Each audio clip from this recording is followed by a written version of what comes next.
చైతన్య ప్రసారం. నమస్కారం. మన ధర్మం కార్యక్రమానికి స్వాగతం. ఇవాళ మన ధర్మం కార్యక్రమంలో మన ధర్మ సందేహాలను నివృత్తి చేసేందుకు మనతో పాటు ఉన్నారు ప్రముఖ ఆధ్యాత్మికవేత్త, ధర్మశాస్త్ర నిపుణులు, మనందరికీ సుపరిచితులు ఆచార్య కాకునూరి సూర్యనారాయణమూర్తి గారు. గురుగారు నమస్కారం. నమస్కారం అమ్మాయి. గురుగారు, శక్తిపీఠాలలో వాగీశ్వరి శక్తిపీఠం యొక్క ప్రత్యేకత ఏమిటి? పార్వతీదేవికి ఆ పేరు ఎలా వచ్చింది?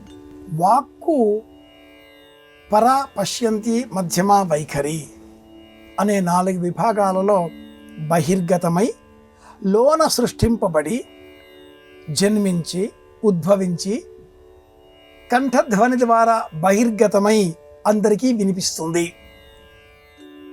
అలా వినిపించే 4వ స్థితి తురీయం అని కూడా వేదం వివరిస్తుంది. పండ, చత్వ, మేధ, చార్విణి అనే 4 రూపాలలో ఈ వాక్కు విశాల ప్రపంచంలో విస్తృతమై వివిధ అర్థాలను వెదజల్లుతూ ఉంటుంది. పరా, పశ్యంతి, మధ్యమ, వైఖరులుగా, పండ, చత్వ, మేధ, చార్విణులుగా విస్తరించే ఈ వాక్కు చత్వారి వాక్ పరిమిత పదాని తాని విదుర్బ్రాహ్మణ ఏ మనీషిణః గుహాత్రీని నిహితా నీంగయంతి తురీయం వాచో మనుష్యా వదంతి అని వేద ప్రమాణం. 4వదిగా ఈ రసన నాలుక ద్వారా ముఖ గహ్వరంలో నుంచి బయటికి వెలువడేటటువంటి ఈ మాట ద్వారా లోకానికి మనం ఏమిటో అర్థమవుతాం. అమ్మవారు పార్వతీదేవి వాగీశ్వరి. ఈశ్వరుడు సతీదేవి తన ఇల్లాలు యోగాగ్నిలో దగ్ధమైన విషయం తెలిసి సతీదేవి జ్ఞాపకాల భారాన్ని భుజం పైన వేసుకొని తాండవం చేశాడు. విష్ణువు ఆ జ్ఞాపకాల పొదిని 108 బుక్కలుగా విభజించినట్లుగా దేవీ భాగవతాది గ్రంథాలు వివరిస్తాయి. ఈ నేపథ్యంలో అమ్మవారి రసన నాలుక భాగం పడిన క్షేత్రం హిమాచల్ ప్రదేశ్లో జ్వాలాముఖి అనే క్షేత్రం. అలాంటి క్షేత్రమే నేపాల్లోని జ్వాలాముఖి లాంటి క్షేత్రమే నేపాలులో ఉన్నటువంటి వాగీశ్వరి క్షేత్రం. కైలాస దర్శనం చెయ్యాలి అనేటటువంటి వారు దీక్షాధారణ చేయవలసిన క్షేత్రం వాగీశ్వరి క్షేత్రం. ఈ క్షేత్రంలో మౌనం అనేటటువంటి నియమాన్ని స్వీకరించాలి. వాగీశ్వరి క్షేత్రం శక్తి క్షేత్రం, కానీ 108 శక్తి క్షేత్రాలలో ఒకటి కాదు. ఈ క్షేత్రంలో అమ్మవారు నాలుక రూపంలో దర్శనమిస్తారు. ఒక పెద్ద పొడవుగా ఉండేటటువంటి జార్, పొడవుగా ఉండేటటువంటి రాతితో చేయబడ్డ వృత్తాకారంలో ఉండే ఫలకం, గంగాళం వంటి భాగం, ఆ మధ్యలో కొండ నాలుకతో కూడుకున్న నాలుక ఇలా పొడవుగా ఇంత కొద్ది భాగం మాత్రమే తల వంచి లోనికి చూస్తే మాత్రమే కనిపిస్తుంది. అదే వాగీశ్వరి క్షేత్రం. ఆ పైన వారు స్థానికులు, ఆచార్యులు, అర్చకులు వెండి, బంగారపు, ఇతర లోహాదులతో చేసినటువంటి అలంకారాలతో కప్పివేసి పుష్పమాలికలతో అలంకరించి అర్చనలు చేస్తూ ఉంటారు. నియమిత వేళలలో మాత్రమే మూల రూపాన్ని దర్శనం చేసేటటువంటి అవకాశం భక్తులకు లభిస్తుంది. అక్కడ ఉన్న ఆ క్షేత్రం నాలుక ఎందుకు ఇలా ఏర్పాటు చేశారు వాగీశ్వరి క్షేత్రంలో అంటే, కైలాస దర్శనం చెయ్యాలి, మౌనాన్ని ఆశ్రయించాలి. సమస్త దోషాలు, పాపాలు, మనం చేసేవి పుణ్యాలు ఏవైనా కూడా నోటి ద్వారానే. దొరికిందల్లా తినడం ద్వారా నోరు ఒక పాపం చేస్తుంది, వచ్చిందల్లా మాట్లాడడం ద్వారా ఈ నోరు మరో పాపం చేస్తుంది. ఈ రెండింటినీ నియంత్రించే విధంగా వాగీశ్వరి దర్శనం చేసుకొని ఓం నమః శివాయ, మరో మాట లేదు. ఆహారం కూడా శివుడికి నైవేద్యం లేదు. మనం కూడా విశేషంగా దేహం పడిపోకుండా ఏదో తీసుకోవాలి, కానీ రుచులతో కాదు. ఇలాంటి నియమాలతో కైలాస దర్శనం చేస్తే నిజంగానే ఆ కైలాసం పార్వతీ సమేతుడైన పరమేశ్వర రూపంగా దర్శనమిస్తుంది. లేకపోతే వట్టి మంచు కొండగా దర్శనం చేసుకోగలుగుతాం, ఆశ్చర్యానికి గురవుతాం. సంభ్రమము, ఆశ్చర్యము ఇవి వేరు స్థితులు. ఆనందం వీటికంటే కూడా పరాకాష్ట, పరమోన్నతమైనటువంటి స్థితి. ఆ ఆనందాన్ని మనం పొందగలగాలి అంటే వాగీశ్వరి ఆలయాన్ని దర్శనం చేసుకొని వాక్కుకు ఉండేటటువంటి నియమం తెలుసుకొని ప్రవర్తించాలి. ఇందుకని నేపాల్లో ఉండేటటువంటి ఈ క్షేత్రం వాగీశ్వరి క్షేత్రంగా విలసిల్లగా 108లో ఉండేటటువంటి క్షేత్రం జ్వాలాముఖి అనే పేరు పొందినటువంటి హిమాచల క్షేత్రంలో, హిమాచల్ ప్రదేశ్లో ఉండేటటువంటి క్షేత్రం. ఇది తేడా, ఇది విషయం. గురుగారు, మొక్కల్ని నాటడం పుణ్యకరం అని అంటారు. వృక్షాన్ని రక్షించడం ఒక తపస్సు లాంటిదని ఏదైనా పురాణం చెప్తుందా? అన్ని పురాణాలలో మొక్కల పెంపకం ప్రస్తావన విశేష పుణ్యప్రదంగా చెప్పబడి ఉంది. ఏ ఇంట్లో అయితే 10 రకాల మొక్కలు పుష్పాలను అందించేవి ఉంటాయో ఆ ఇంటిలో ఉండేవారు ఇంకా వేరే ఏ విధమైన పుణ్యకర్మలు ఆచరించే అవసరం లేదు.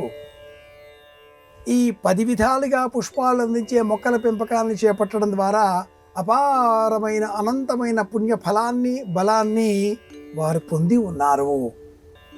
శ్రీరామాయణంలో ప్రతి కాండలో కూడా సందర్భావసరాన్ని అనుసరించి మొక్కల పెంపకం, పర్యావరణ పరిరక్షణ, వృక్షాల వివరణలు అనేకం కానవస్తాయి. పర్ణశాలలో కుటీరం నిర్మించుకున్న సీతారామ లక్ష్మణులు చుట్టూరా వనాన్ని పెంచి పోషించారు. అనేక ఋషివాటికలలో దర్శనం చేసుకునే నిమిత్తమై బయలుదేరిన ఆ సీతారాములు ఆ వనాలలో ఉండేటటువంటి మహావృక్షాలు, చిన్న వృక్షాలు, మొక్కలు, పుష్పాలు, తీగలు, లతలు, గుల్మాలు అంటే పొదలు అన్నింటినీ చూచి ఆనందించినట్లుగా అరణ్యకాండ, ఒక కాండ పేరే అరణ్య శబ్దంతో ఉన్నది, వివరింపబడి ఉంటుంది. సీతాదేవిని సందర్శనం చేసిన అనంతరం జాంబవంతాదులు మధువనాన్ని దర్శించారు. రాక్షసుడైన ఆ రావణుడు కూడా లంకా నగరంలో అశోకవనాన్ని నిర్మించుకొని ఉన్నాడు. తిరిగి రామాదులు నగరానికి వస్తున్నారు అన్న ఆనందంతో ఆ అయోధ్య నగరమంతా మామిడి తోరణాలతో, అరటి చెట్లతో అలంకరింపబడి ఉన్నట్లుగా శ్రీరామాయణం వర్ణిస్తుంది. ఇలా చూచినప్పుడు ప్రతి పురాణంలో కూడా, రామాయణ, భారత, భాగవత సమస్త గ్రంథాలలో కూడా పర్యావరణ పరిరక్షణ, మొక్కల పెంపకం తప్పనిసరి అంటూ వివరణలతో ఉదాహరణలుగా ఉండడం మనం గమనించే అంశం అవుతుంది. ప్రతి వ్యక్తి తాను జీవించే హక్కు ఎంతగా తాను కలిగి ఉన్నాడో తనకు ప్రతినిధిగా ఒక మొక్కను నాటి సంరక్షణ చెయ్యాలి. ఇది తప్పనిసరి అని కూడా జ్యోతిర్విజ్ఞానం వివరిస్తుంది. ఏ వ్రతం చేసినా, ఏ పూజ చేసినా అందులో అంతర్భాగంగా అంకురారోపణం అన్న కర్మ ఆచరిస్తూ ఉంటాం.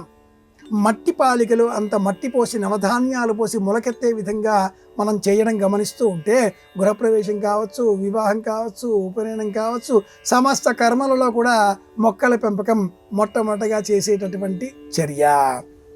భూమిర్భూమ్నాద్యోర్వర్ణాంతరిక్షం మహిత్వా ఈ అనువాకం చెబుతూ మట్టిని సేకరించి నీటిని ఇలా విరజిమ్మి అందులో ఉద్భిద్య, మట్టిలో నీరు పోసే సమయంలో ఎప్పుడు కూడా నీటిని ఇలా పొయ్యకూడదు.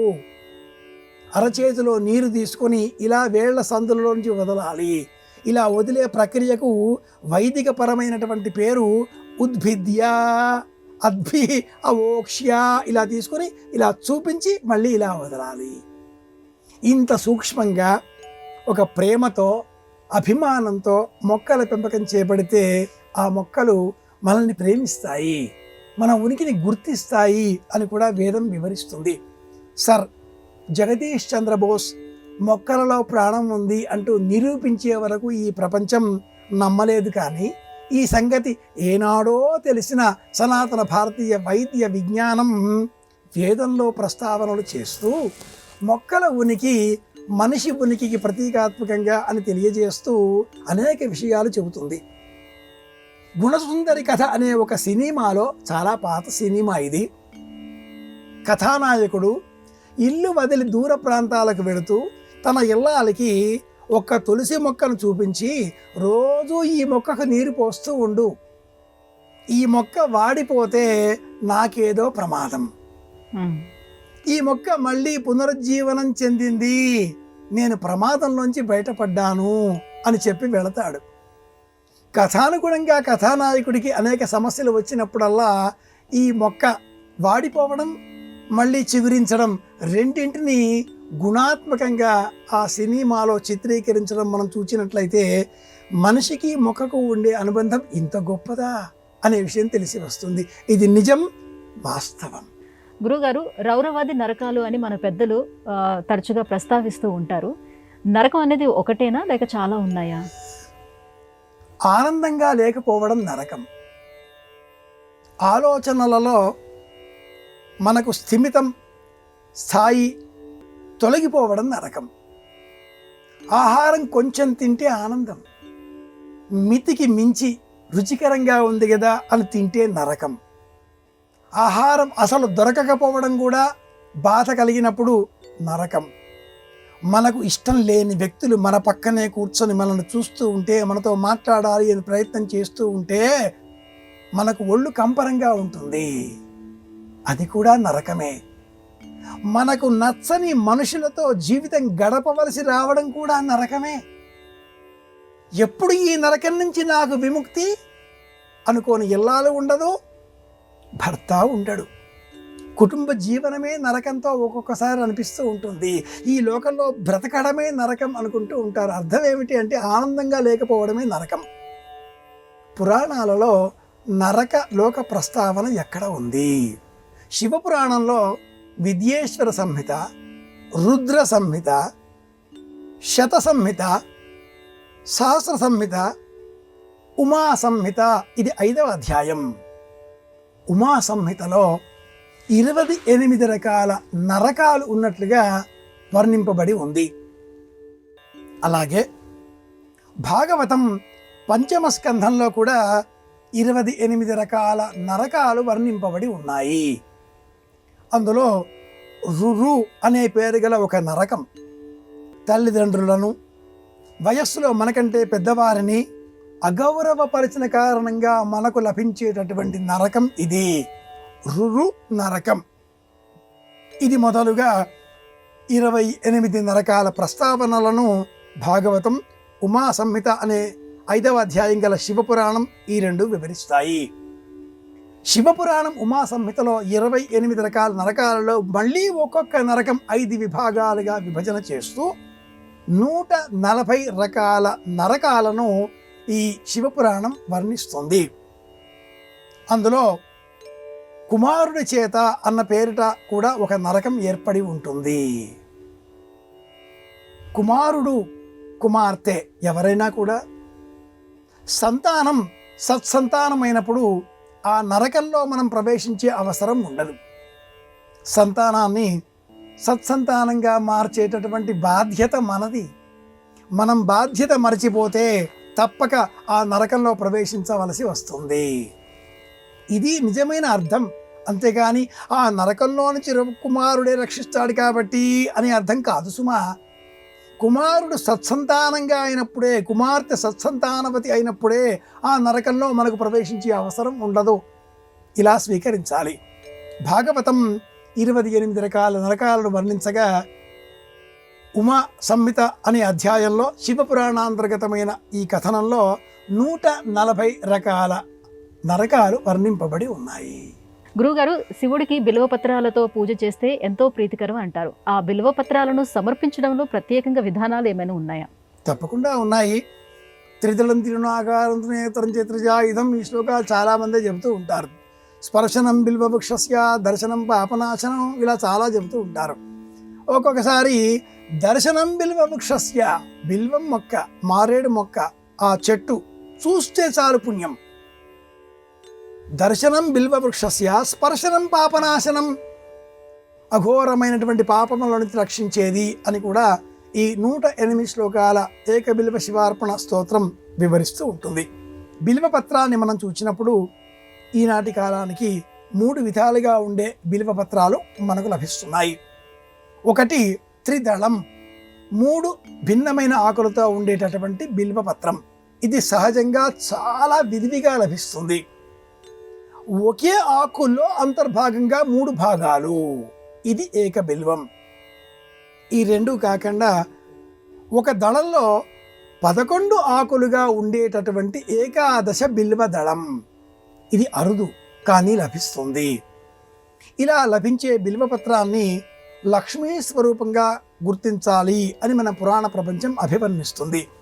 పరమేశ్వరుడికి బిల్వదళాన్ని సమర్పించే సమయంలో ఆ బిల్వపత్రాన్ని బోర్లా వేసి సమర్పించాలి, వెల్లకిలా కాదు. బోర్లా వేసి దళం చివరి భాగం మన వైపుగా ఉండేటట్లుగా, ఆ అగ్రభాగం ఉత్తర దిక్కుగా ఉండే విధంగా అర్పించినట్లయితే ఇది మనకు అపురూపమైన పుణ్యఫలాన్ని బలాన్ని అందజేస్తుంది. సద్యోజాత విధిలో బిల్వపత్ర సమర్పణ అని మనకు రుద్రకామ్యార్చన విధానం, శివ పూజా సంబంధిత పవిత్ర గ్రంథాలు ప్రత్యేకంగా తెలియజేస్తాయి. ఈశ్వరునికి మనం పూజించేటటువంటి సమయంలో దక్షిణం వీపుగా కూర్చొని ఉత్తరం ముఖంగా మన ఎదురుగా శివలింగాన్ని ఏర్పాటు చేసుకుని పానవట్టం ఉత్తరం వైపుగా ఉండే విధంగా అమర్చుకొని అభిషేకం చేసిన అనంతరం ఆ బిల్వదళాన్ని ఇలా చేతపట్టుకుని తులసి బిల్వ నిర్గుండి జంబీరా మలకం తథా పంచబిల్వమితి ఖ్యాతం ఏకబిల్వం శివార్పణం. బిల్వపత్రాన్ని బోరగిలా ఉంచి సమర్పించాలి. అత్యవసర పరిస్థితులలో మనకు ఒకవేళ ఈ మారేడు పత్రి లభించనట్లయితే తులసి పత్రం కూడా సమర్పించవచ్చు, పరమేశ్వరుడు అంగీకరిస్తాడు. తులసి బిల్వ నిర్గుండి జంబీర, నిర్గుండి వావిలాకు, జంబీర జామ, ఆ మలకం తథా ఉసిరి, నిమ్మ, ఈ పత్రాలన్నీ కూడా ప్రత్యామ్నాయాలుగా స్వీకరించి ఇవి లేనప్పుడు వాటిని కూడా సమర్పించవచ్చు అని కూడా బిల్వపత్ర అష్టోత్తర శతనామావళి వివరిస్తుంది. పత్రం ఏదైనా బోరగిలా సమర్పించాలి, ఇది లక్షణం. గురువుగారు, తాకి చెడినవాడు ఇంద్రుడు, తాకకుండా చెడినవాడు రావణుడు అన్న సామెతలో దాగి ఉన్న నిజమైన కథ ఏమిటి? మనకు వేదంలో ఒక మంత్రం ఉంది.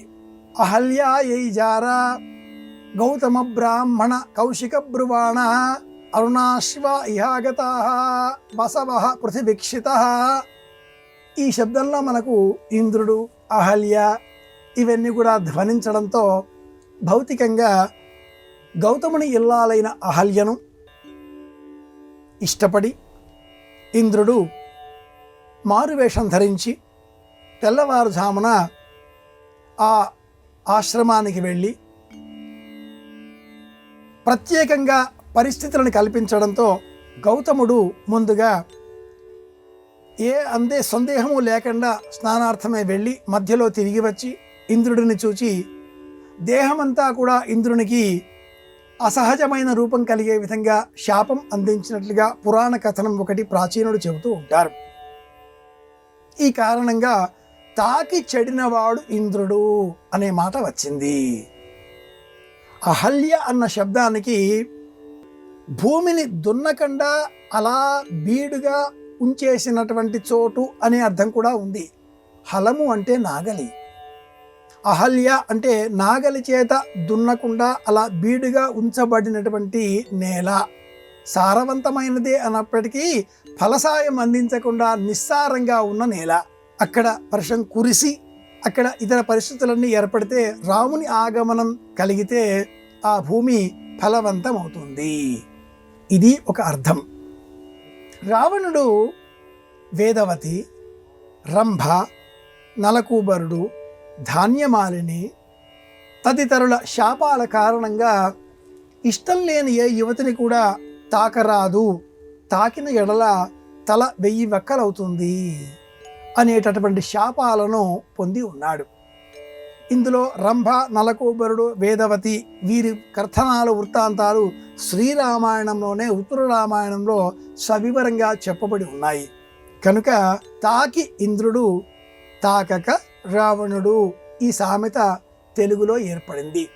చిన్నారి బాలబాలికలకు రామాయణ, భారత, భాగవత పురాణ గ్రంథాలను నైతికత బోధించే విధంగా తెలియజేయాలి అనే ఉద్దేశంతో ఆ నైతిక విషయాలను కూడా ఇలా సూక్ష్మంగా, సూచ్యంగా, వాచ్యార్థంగా, లఘువు రూపంలో గుర్తింపజేసే విధంగా ప్రాచీనులు ఇలాంటి సామెతలను ఏర్పాటు చేసి ఉన్నారు. గురుగారు, పితృ కార్యాలలో మనం చేసేటువంటి పిండ ప్రదానాలు పితృదేవతలకు చేరుతాయా? ఇందులో శాస్త్రీయత ఎంతవరకు ఉంది? ప్రత్యక్షేణానుమిత్యేవా యస్తూపాయో నలభ్యతే అని తర్కంలో ఒక ప్రమాణం చెబుతూ ఉంటారు. స్మృతి ప్రత్యక్షమైతిహ్యం అనుమానశ్చతుష్టయం. శాస్త్రాన్ని మనం నిరూపించే సమయంలో అనేక ప్రమాణాలు ఉంటాయి. ప్రత్యక్ష ప్రమాణం వేరు, ప్రత్యక్ష ప్రమాణానువాదం వేరు. ప్రమాణం వేరు. విషయాన్ని మనం ఉదాహరణగా చెప్పే సమయంలో అన్నీ కంటికి కనిపించవు. చెంప మీద ఒక వ్యక్తి చెడీలుమని చెంపదెబ్బ వేస్తే ఆ చెంపదెబ్బ శబ్దం వినిపిస్తుంది. సశబ్దస్తుములో భవతు. ఆ దెబ్బ ద్వారా కలిగిన ఫలం దెబ్బ తిన్న వ్యక్తికి కలిగేది వేరు. దెబ్బ కొట్టడం ద్వారా అరచేయి కూడా కాస్త ఇబ్బంది పడితే కొట్టిన వ్యక్తికి కలిగే అనుభవం వేరు. ఇంత సూక్ష్మ ఉదాహరణ ఎలాంటిది అంటే, పితృదేవతలకు అర్పించేటటువంటి సందర్భాలలో, కార్యక్రమాలలో పిండ ప్రదానాలు, భోజనాలు అనేకం చేస్తూ ఉంటారు. ఇవన్నీ గతించిన ఆ పితృదేవతలకు చెందుతాయా? వారిని దహనం చేశాం కదా అని అనేకులు మాట్లాడుతూ ఉంటారు. శరీరం పోయింది, శీర్యతే, ఇది నశించిపోయేది. కానీ వారికి సంబంధించిన ఆత్మశక్తి, భావనామయమైన మనస్సంకల్ప శక్తి ఇంకా కొంతకాలాన్ని ఈ లోకాన్ని పరిభ్రమించి చుట్టూరా ఆవరించి ఉంటుంది. వెలిగించే అగరుబత్తి చివర చిక్కగా ధూపం కనిపిస్తుంది. కాస్త పైకి వెళితే పలసన బారుతుంది.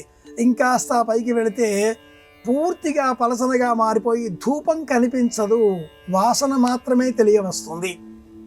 ఇది ఎలాగో వసు రుద్ర ఆదిత్య రూపాణం అన్నట్లుగా గతించిన ఆ పితరులు ఈ లోకంలో కాకుండా వేరే లోకాలలో తప్పక మనం చేసిన ఈ పుణ్యఫలాల ద్వారా వచ్చేటటువంటి ఫలితాంశాలను స్వీకరిస్తూ ఉంటారు.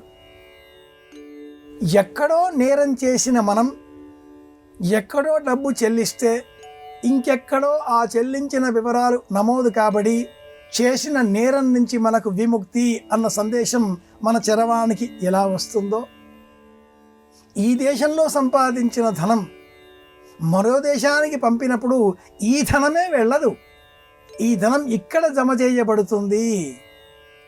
ఈ వివరాలు ఆ దేశానికి తెలియజేయబడతాయి. ఆ దేశంలో చెల్లుబాటు అయ్యే ధన రూపంలో ఇక్కడ మనం చెల్లించిన ధనం యొక్క విలువకు, వస్తు మార్పిడికి అనుకూలంగా అంత విలువ ఆ దేశంలో ఉండేవారికి ఎలా చెందుతుందో, భారతీయ ధనం లేదా విదేశాలలో ఉండే ఒక దేశం ఏదో ఒక దేశం ఆ దేశ ధనం మార్పిడులలో ఎక్కువ తక్కువలు ఎలా చూస్తూ ఉంటామో, అలాగే అమెరికాలో డాలరు, ఇండియాలో రూపాయి, చైనాలో యువాన్, రష్యాలో రూబుల్, దేశాలు ఇలా ఏవైనా కూడా కరెన్సీ వస్తు మార్పిడి, వినియోగ మార్పిడి ఎలా విలువలు తారతమ్యాలు ఉన్నాయో, అదేవిధంగా ఈ దేశంలో మనం సంపాదించే ధనంతో పితృదేవతలకు మనం అర్పించేటటువంటి ఈ శ్రాద్ధ కర్మలలో పిండ ప్రదానాలు ఆయా దేశాలలో అంటే ఊర్ధ్వలోకాలలో కైలాసం,